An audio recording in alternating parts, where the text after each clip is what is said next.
পৃথিবীতে এর চেয়ে নিষ্ঠুর দৃশ্য আর কি হতে পারে, যে বাবা নিজের রক্ত জল করে সন্তানদের বড় করলেন, মাথা গোজার ঠাঁই করে দিলেন। মৃত্যুর পর সেই বাবার মৃত্যু দেহটাই পড়ে রইল।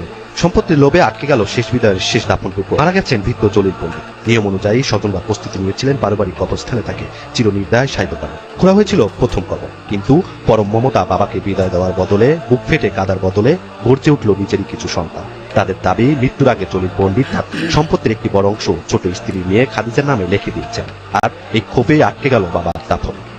প্রথম কবরটিতে দাফন করতে না পেরে নিরুপায় হয়ে মাটির উঠানে দ্বিতীয়বার কবর করা হয়। কিন্তু লোভের আগুন যেখানে অন্ধ করে দেয় বিবেককে, সেখানে সম্পর্কের কি বা মূল্য আছে? দ্বিতীয় কবরেও দেওয়া হলো বাধা। মৃতদেহটা উঠানে রেখেই ভাই বোন আপনজনরা মেতে উঠল বাগবিতণ্ডা আর হাতাহাতিতে। যে লাশ দেখে মানুষের চোখ দিয়ে জল পড়ার কথা, তা দেখে সন্তানদের মনে তখন কেবলই ক্ষোভ আর হিসাব নিকাশ। পুলিশ এসেও হিমশিম খেলো এই উন্মাদনা থামাতে। রসুলপুরবাসীর মনে যে ক্ষত আর ক্ষোভ তৈরি হলো, তা সহজে মেটার না। এলাকাবাসী বলছেন, সম্পত্তির লোভে মানুষ কতটা নিচে নামতে পারে এ ঘটনা তার এক জঘন্য উদাহরণ। জলিল পণ্ডিত হয়তো মাটির নিচে শান্তি পেয়েছে, কিন্তু রেখে গেছেন এক বিরাট প্রশ্ন চিহ্ন। আজকের সমাজে সম্পত্তির মূল্য কি সত্যি রক্তের সম্পর্কের চেয়েও বড় হয়ে গেল?